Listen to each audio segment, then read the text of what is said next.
Radio. Albania Radio. Ja, me kinezën tonë të vogël. Jemi rikthyer, jeni duke dëgjuar për gjithë ata që sapo janë sintonizuar frekuencat e Top Albania Radios, sapo kanë mbaruar punën, keni humbur shumë pak. Neve kemi statuar emisionin puntatën e sotme. Do jemi së bashku deri në orën 20:00, ju bëjmë dije, do kemi të ftuar speciale Miss Shqipëri bukuroshen, e cila do t'rregojë sot që s'është thjesht e bukur, por një vajzë zgjuar, inteligjente. Edhe një gocë zgjuar dhe gjithashtu do na tregoj për eksperiencën e saj më të re që do startoj ditën e hënë në digital në emisionin më të ri sportiv. Emisioni më i freskët, më i ri. Gjithashtu tani ju bëjmë dije që kemi ardhur në momentin e teknologjisë, momentin ku arti bashkohet me AI. Rubrika AI. Tani, shëndet. Siç i ka ai këtij emisioni zë3 gjithmonë Ladies First, dhe do kalojmë për një poezi e cila është shkruar nga AI, por lidhet përshtatshmërisht bukur me aktualitetin të politikës, interpretuar nga artistja jonë e dashur Cubi Metka. Titanat e politikës. Në skenën e madhe, dy titan flasin. Njëri me kostum, tjetri me poture. Unë jam lideri, thot me zë që drithërasin. Të tjerët janë thjesht si macet e dullës. Unë sjell ndryshimin si një erë fort, dhe unë sjell premtimin si ëndër e etur. Do ta bëj vendin si një tavolinë të fortë, ndërsa unë do ta bëj si një festë të çmendur. Me fjalë të mëdha, si fluska sapuni. Njëri premton shkolla, tjetri rrugë dhe trena. Do t'i japim popullit ëndra të mëdha, po për vete do mbajmë pallate Gradacela. E kështu o popull, ngrihu edhe qesh me ta, me titanat e politikës që luajnë teatr. Në këtë jetë të madhe, asgjë nuk është shaka. Në fundit, klonët si jemi ne, por vetë ata. Wow, bravo Cubi. Sepse në fakt ata janë vetë klonët. Komplimente për Cubin për zërin e saj të bukur dhe të ëmbël që gjithmonë jep lezet, poezive të shkruara nga AI dhe normalisht të redaktuara nga ne, sepse ne dhe AI ja fut por dhe skot, dhe themi që unë nuk do ta thosha kështu, por hajt.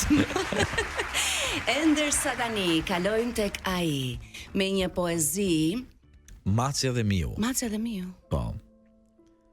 Okej, kjo lidhet me politikën? Është simbolik me gjithë njerëzit në përgjithësi. Okej, atëherë le të dëgjoj Macja dhe Miu nga zëri mrekullueshëm i Visian Okcenaj. Në qoshet të shtëpisë, në dritën e zbet, një mije u rritur kërkonte një mbet.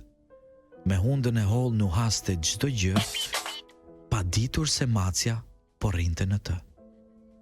Me sy si dy prushra e heshtur e shpejt, Macja përgjonte me një frym të qetë. Me bishtin e ngritur, me thojnë të mbrehur, e priste të shkretin ta kishte për të darkuar. Por Miu, i zgjuar plot dinakëri, u fshe pas një vrime si hije në hi. E Macja u ndez si flak në kasht, por vrima që ngusht, e Miu shpëtoi pas. Në fund Miu qeshi, Macja u zëmrua, se loja e vjetër sërish u vazhdua. E kështu në jetë, kush din e kush pret, jo gjithmonë i forti fiton në këtë jetë. Shumë e bukur. Në fakt po ta shohësh si një lloj metafore, lidhet pak edhe me politikën. Metaforë lidhet me politikën, me njerëzit, me gjitha situatat, por nëse ne do t'i referohemi situatës tonë aktuale. Për shembull, nëse do merrnim një ekuivalent njerëzor, për shembull, mund të ketë shumë njerëz që pretendojnë që janë pushtetshëm, të fortë, të pathyeshëm dhe papritur. Dikush thyen nga një gjë ndoshta e brisht, e vogël. Sepse karma is a bitch. Karma is a fucking bitch, baby. Oh yeah. Çdo gjë. Oh yeah, kujdes mikrofonin kush tha? Kush? Po drit, thuaj po drit. Edhe këtu po drit. Ashtu jemi në rregull tani. Po shpirt.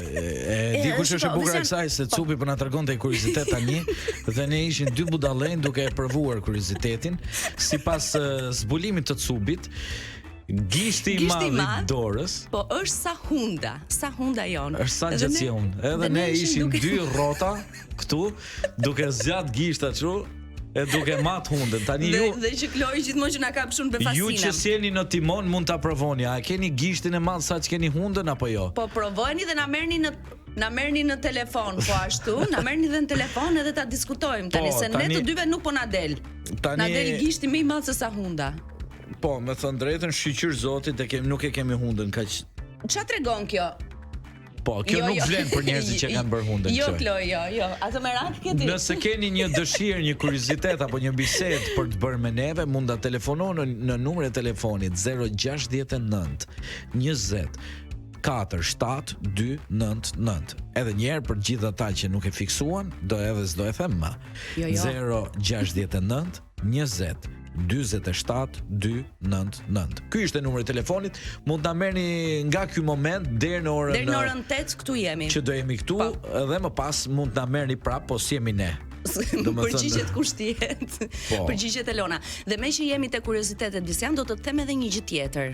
Çfarë do më thuash? Qeliza më e madhe në trupin e njeriut është veza e femrës. Qeliza më e madhe në trupin e njeriut, prit se s'ka mbaruar, ndërsa më e vogla Visian. Po. Është spermatozoidi maskullor.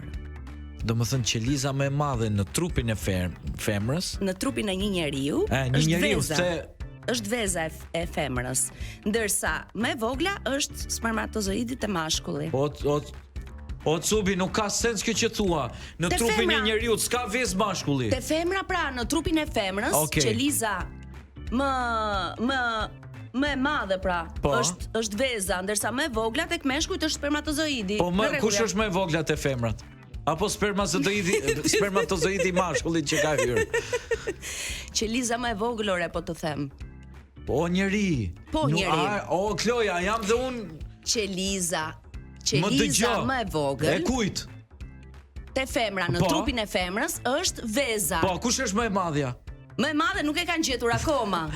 Domethënë qeliza më e vogël tani doli tek femra është veza. Kjo s'di ç'të. Ndërsa tek mashkulli po jo ore. Çfarë droge ke filluar ti Cubi? Është spermatozoidi. Këto kërpudhat që përdor ti Cub nuk janë të dëmshme. Jo, nuk është liza në botën e çuditërave. Tani më dëgjoj të them një gjë të bukur. Mirë, okay, se do të vazhdoj. Okay. Tani, një ndër sensacionet e momentit në Netflix, edhe i cili cilësohet si një ndër serialet më të mirë të vitit dhe ndoshta edhe të 10 viteve të fundit, është Adolescence. Është një serial fantastik i cili për brenda një dite mori 1 milion views. Dhe është një film fantastik british. Dhe veçanta e këtij filmi, përpos që është një dramë fantastike që çdo prind, çdo qytetar, çdo njeri duhet ta shohë në mënyrë imediate, patjetër, sepse është leksion për jetën, për kulturën, për edukimin e fëmijëve, për bullizimin, për shkollën, lidhet drejt për drejt me adoleshencën, me familjen, me mënyrën se si qasemi ndaj teknologjisë dhe me shumë faktorë tjerë. E bukura specifika e veçanta e këtij filmi është fakti që ky film çdo seri ka sekuencë të xhiruar me one shot, që do të thotë çdo seri është 1 orë parafërsisht dhe ka 4 seri total si serial, pra shumë i kollajt për tu parë. 4 orë mund zgjat total. Dhe në fakt kjo me one shots është një mënyrë shumë e mirë e të bërurit të filmave kohët e fundit. Kush është e veçanta dhe bukur e këtij filmi? Një ndër ka skena shumë masive, ka një regji fantastike, një organizim të një niveli të lartë profesional. Dhe të tjera do t'i them pas këngës.